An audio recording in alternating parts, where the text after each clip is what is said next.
O Senhor esteja convosco.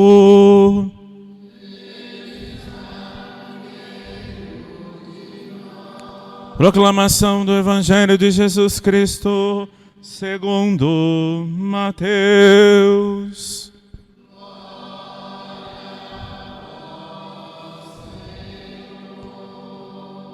Naquele tempo, Jesus tomou consigo Pedro, Tiago e João e seu irmão e o levou a um lugar à parte, sobre uma alta montanha, e foi transfigurado diante deles, e seu rosto brilhou como o sol, e as suas roupas ficaram brancas como a luz. Nisto apareceu-lhes Moisés e Elias, conversando com Jesus. Então Pedro tomou a palavra e disse: Senhor, é bom ficarmos aqui. Se queres, vou fazer 3 tendas, uma para ti, outra para Moisés e outra para Elias. Pedro ainda estava falando, quando uma nuvem luminosa os cobriu com sua sombra. E da nuvem uma voz dizia: Este é meu filho amado, no qual eu pus todo o meu agrado. Escutai-o. Quando ouviram isso, os discípulos ficaram muito assustados e caíram com o rosto em terra. Jesus se aproximou, tocou neles e disse: Levantai-vos e não tenhais medo.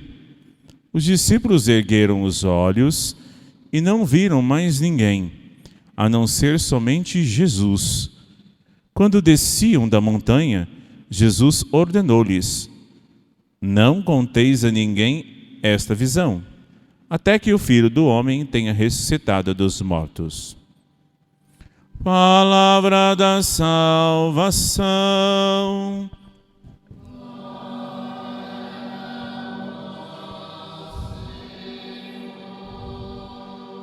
Ave Maria, cheia de graça, o Senhor é convosco. Bendita sois vós entre as mulheres, e bendito é o fruto do vosso ventre, Jesus. Santa Maria, Mãe de Deus, rogai por nós, os pecadores, agora e na hora de nossa morte. Amém. Por vossa mansidão divina, ó Jesus manietado, salvai o mundo do erro que se acha ameaçado. Ó Virgem dolorosíssima, as vossas lágrimas derrubaram o império infernal. Nossa Senhora das Lágrimas, Nossa Senhora de Fátima, Senhor bom Jesus dos aflitos, tende piedade de nós. Em nome do Pai, do Filho e do Espírito Santo. Amém. Sentados. Festa da Transfiguração de Nosso Senhor, 6 de agosto. Nós vimos esse evangelho lá na Quaresma, onde Jesus se transfigura. Aqui, a gente vai lembrar um pouquinho da festa das tendas, em que os judeus celebram há mais ou menos 40 dias, em setembro, que nós celebramos a festa da exaltação da Santa Cruz. A data de hoje está ligada à cruz de Nosso Senhor, porque os discípulos receberam de Nosso Senhor por 3 vezes dizendo: vocês estão me seguindo, mas eu vou para a cruz, eu vou me entregar, eu vou sofrer muito, eu vou para a cruz. E os discípulos desanimavam. Jesus lembra aos discípulos que em nossa estadia neste mundo há muitas cruzes, mas também há consolações em que Deus vai nos dando ao longo de nossas vidas para não desanimar. Consolações são carinhos de Deus, principalmente quando estamos intensamente na oração e intensamente comungando em estado de graça. Ao lembrar a festa das tendas, os judeus esperam a vinda de Nosso Senhor. Nós já sabemos que Nosso Senhor já veio, Jesus Cristo, e vai vir na sua segunda vinda, gloriosa, esplendorosa, como essa manifestação que Ele fez ao Monte Tabor. Com isso, o Pedro, ele tem uma visão beatífica. a visão exatamente de como Jesus se manifesta glorioso. Até então, Jesus é o menino da manjedoura e é Jesus de Nazaré. E os discípulos, os três, não conseguem. Aquilo é tão extraordinário para Pedro, Tiago e João, que eles nunca viram a glória, a majestade e o poder. A primeira leitura que nós ouvimos fala exatamente da profecia de Daniel, a manifestação de Deus, que o seu poder é eterno. Não é um poder igual os humanos têm. É um poder eterno porque ele veio do céu. Poder e majestade. Poder e majestade nós temos como somos batizados e cada vez que renovamos o sacrifício de nosso Senhor Jesus Cristo. Isso está dentro de nós. Quando nós renovamos com fé e fidelidade o santo sacrifício. Ele, naquele monte Tabor, os discípulos veem a glória de Deus. É muita luz, beleza, em que o Pedro fica fascinado por aquilo. A Sagrada Escritura diz que ele nem sabe o que está dizendo, mas ele diz, vamos fazer 3 tendas, esquecendo até dele.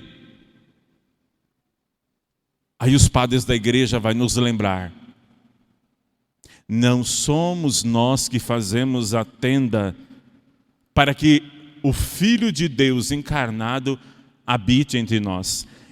Ele faz a tenda e morada entre nós. Ele se abstém de sua majestade, abstém-se de seu poder para ser humano e sofrer por nós. Ele arma a tenda, é Ele que deve habitar em nós, porque Ele deseja. Lembra-se no prólogo de João, e o Verbo se fez carne e habitou entre nós? E o Verbo se fez carne e armou a sua tenda entre nós. Ele quer habitar aqui.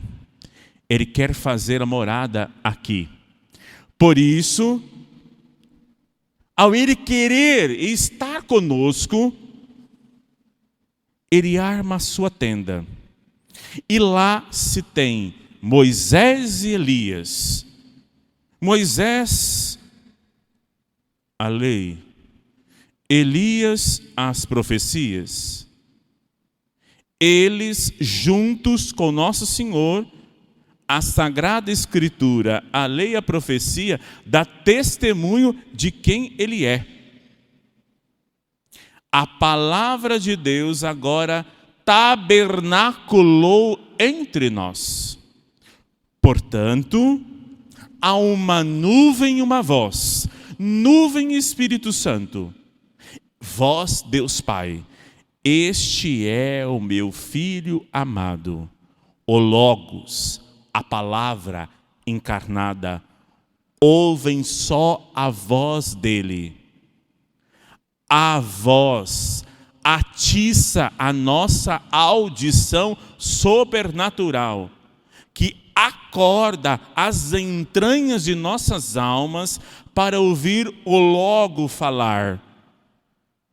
Vou para a cruz, mas aqui está a consolação. Ele olha para os discípulos, o Pedro no chão, aliás, Tiago e João, com suas faces no chão, ele acorda com o toque da mão que recria e diz, não tenhas medo. Não tenha medo dessa visão sobrenatural, dos quais vocês se escondem, porque pequeninos que estão diante da minha majestade, não tenha medo. Não tenha medo do novo, não tenha medo de Cristo, não tenha medo das coisas que Ele te dá e Ele vai te dar sempre, porque Ele é eterno. Ele quis habitar entre vós.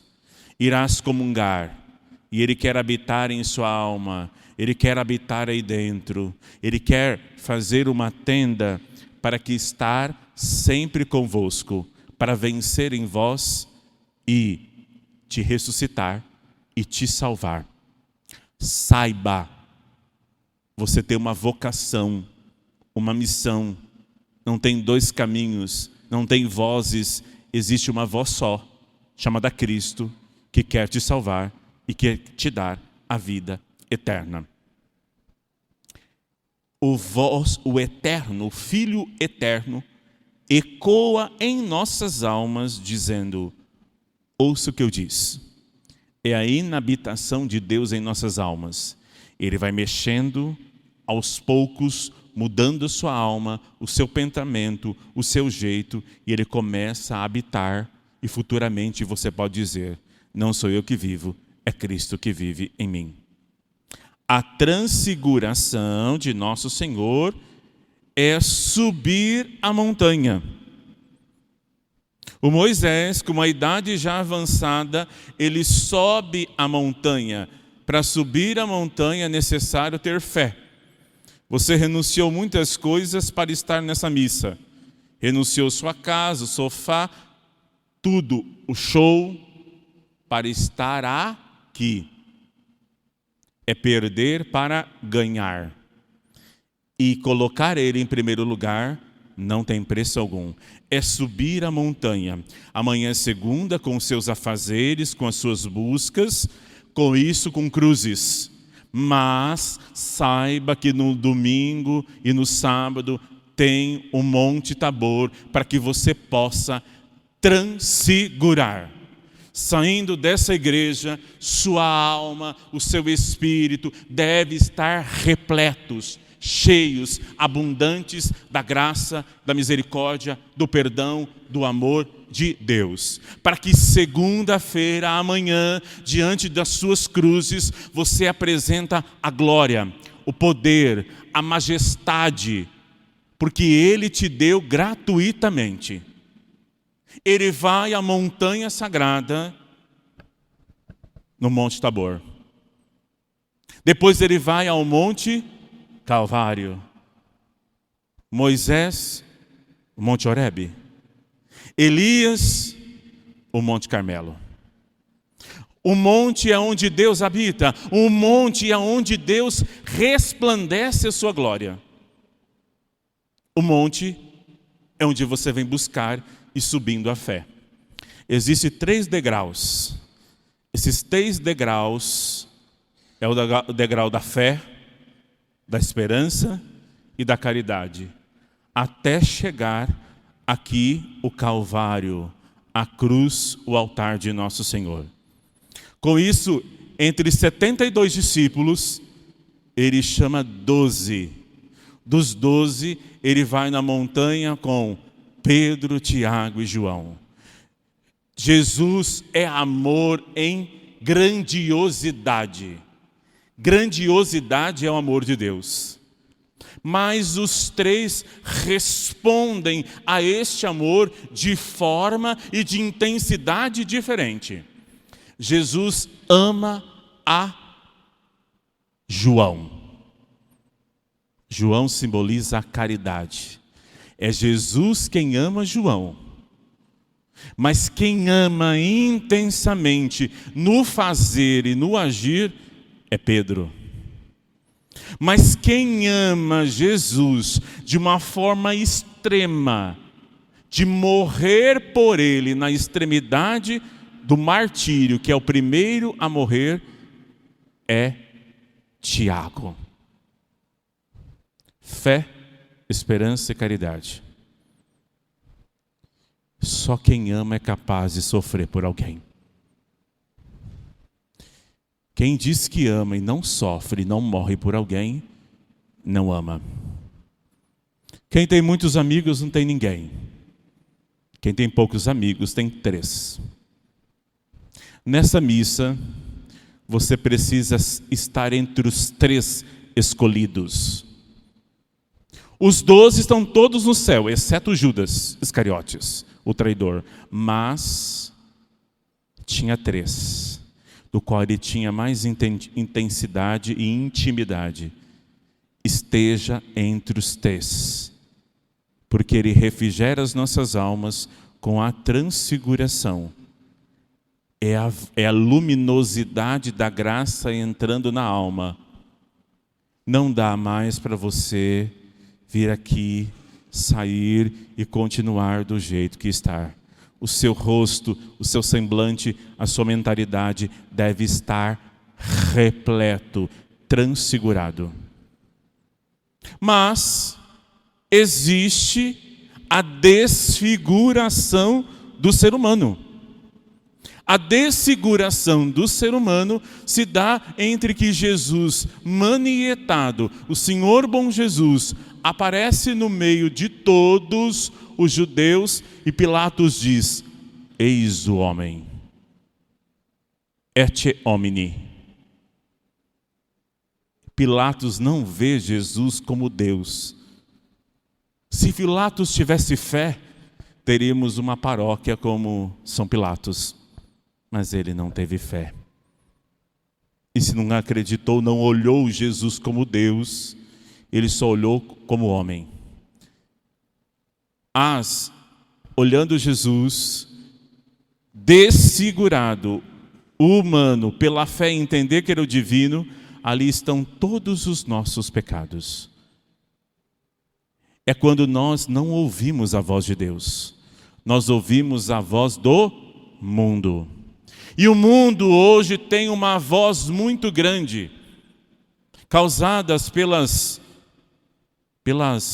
organizações mundiais, pelas sociedades secretas que querem desfigurar você, desfiguram a família, dizendo que a família não é boa, colocando brigas e discussões entre homens e mulheres, negros e brancos, índios e brancos, heterossexuais e homossexuais, as feministas e as não feministas, dizendo que a família não é importante, que os filhos é um fardo, que a educação deve ser mudada, revolucionada, que as estruturas da sociedade sólidas cristãs devem ser banidas. Jesus Cristo, a fé e os cristãos, por uma maneira arquitetada, satânica, diabólica, para que nós não nos unimos numa só fé.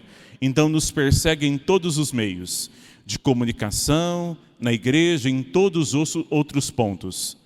Eles não gostam de nós e não gostam da verdade que é Jesus Cristo. Eles fazem manobras, manipulam a ciência, manipulam a tecnologia, simplesmente para que as nações fiquem enfraquecidas, que as nações cada vez ficam mais pobres, e os mecanismos e os donos do mundo, por muito dinheiro, bilhões e bilhões, fazem as sociedades ficarem cada vez mais pobres, e aí quebram as empresas, quebram também o trabalhador, o cidadão, para buscar mais recursos numa nova ordem mundial, sem Deus e sem Jesus Cristo. Até querem inventar uma nova religião. Não ouçam essas vozes. Eles mexem com as crianças, dizendo que manipulação no meio estudantil, dizendo educação sexual já, para cada vez mais incentivar as crianças e os jovens a engravidarem. Assim, a indústria farmacêutica joga anticoncepcional. Depois, há crianças grávidas e nós ficamos com pena dessas crianças, aí fica com pena dessas crianças, aí é mais fácil de ter o aborto. Com a agenda que eles têm, ficam mais fácil as feministas e assim os movimentos das letrinhas dizer que as famílias e os cristãos são maus. Não ouçam essas vozes. Há filmes, desenhos pensados e arquitetados para que nós não ouçamos a voz de Deus, para que a gente ouça a voz do anticristo. Senhores e senhoras, cristãos católicos, não há mais tempo de você não ouvir a voz de Deus. É já, é agora. São João Maria Vianney era um padre de confissão, comunhão, rosário. Padre Pio, confissão, comunhão, rosário. Todos os santos. Não inventam moda. Não inventam outra coisa. Não fuja daquilo que santificou a muitos. A verdade é Cristo e seus mandamentos. A verdade é os mandamentos, a verdade é a profecia, a verdade é Cristo. Fora disso é desilusão. As ideologias passam, o mundo passa, só quem ama não passa. Permaneça e não tenha medo. O Senhor há de nos recompensar sempre com o agrado das suas consolações. Deus é rei e se vestiu de majestade. Escolhe você nessa noite para fazer a diferença neste mundo. Sal. Não seja insosso. Sal. Tenha coragem. Ele está conosco. Estude, reze e ame. Quem não conhece não ama. E quem não se sacrifica por uma causa não ama. Ele morreu por você, por isso que foi à cruz. E ninguém faz isso por você. Só Ele. Morra e vive por Ele. Assim você ganha o céu, que é a recompensa. Ninguém vai te dar o céu além de nosso Senhor. Vale a pena e vale a vida. Creio em Deus Pai,